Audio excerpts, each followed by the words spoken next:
Blue flags. Controversial situation in sim racing that often leads to incidents and frustration. But, is there a way that we could all end up getting what we want? Let's find out.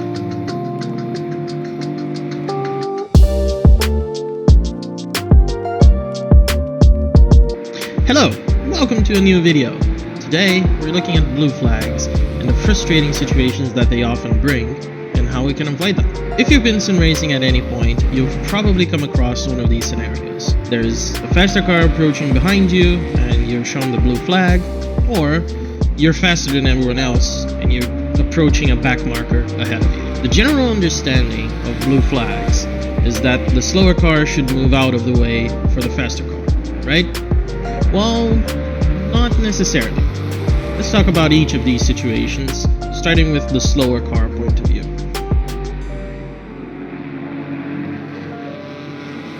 Now, please bear in mind that every series or event that you take part in might have different rules, and those are the ones that should be followed. This video is just to provide you with some information on what you might want to do in a blue flag situation. iRacing, for example, has a very clear rule book that you need to follow if you are to race competitively. This is known as the sporting code, which is a PDF document that you can find just by going to the bottom of the iRacing website and clicking on the link. In this document, there's a section specific about blue flags, and I quote, "A blue flag with a diagonal yellow stripe indicates faster cars are approaching.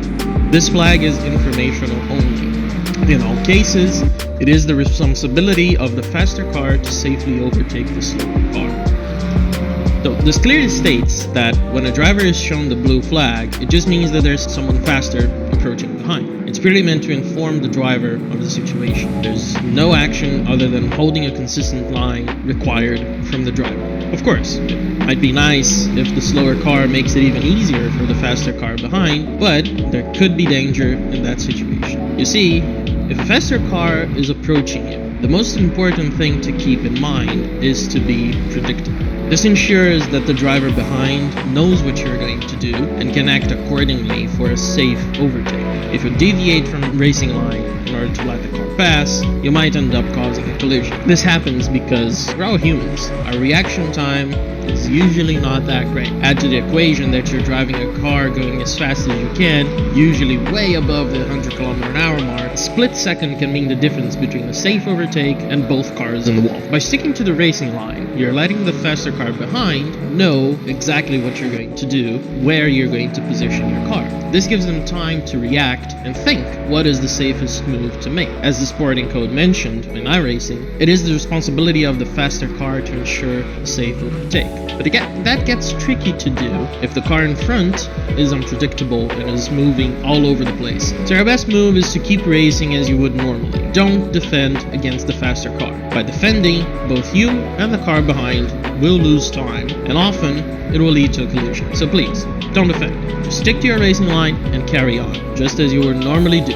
Another thing that you can do is lift during the straights. Say you just came out of a corner and the car is right behind you, less than a second. Sometimes the straight isn't long enough for the slipstream to make a huge impact on the speed. So what you can do is lift off the throttle, say apply about 75%, to slow down just enough so that the faster car can get side by side and make a safe overtake when the corner comes, preferably even before. It's important to not step on the brakes on the straight lines. This would cause a massive difference in speed, and it goes back to the scenario where the driver behind just bumped you in the back because they didn't have enough time to react. Think about those fail videos where someone gets brake checked on the highway, for example. That's exactly what's going on there.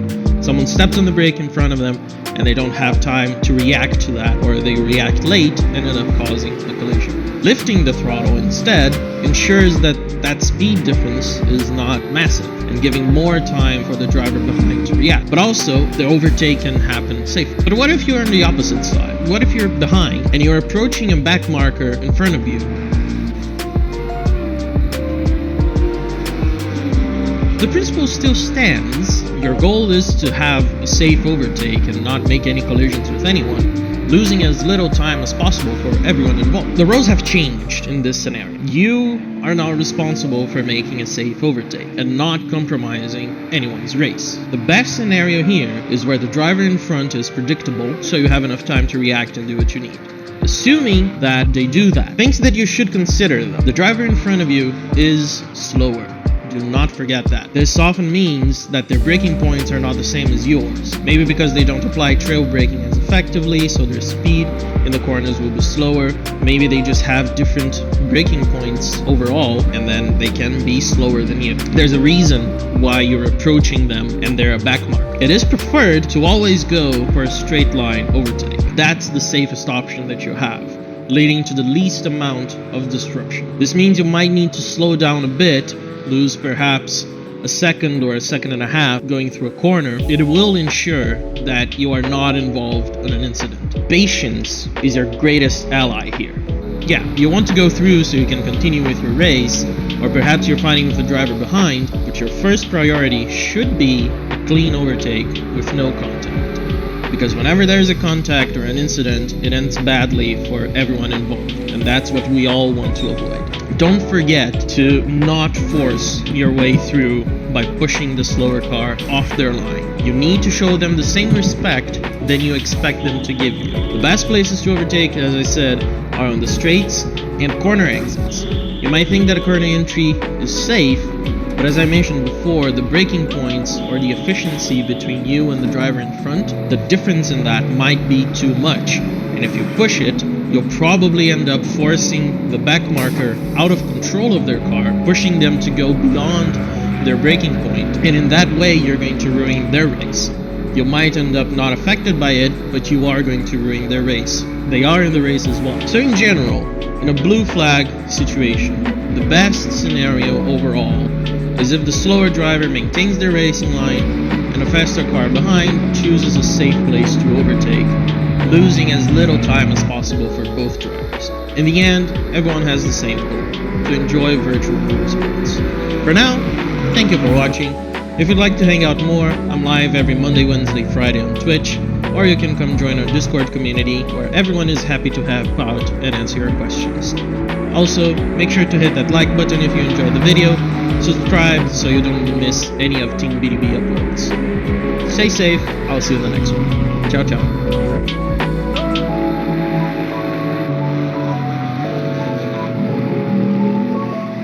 That's what happens when I give gas. Let's see if I can beat that.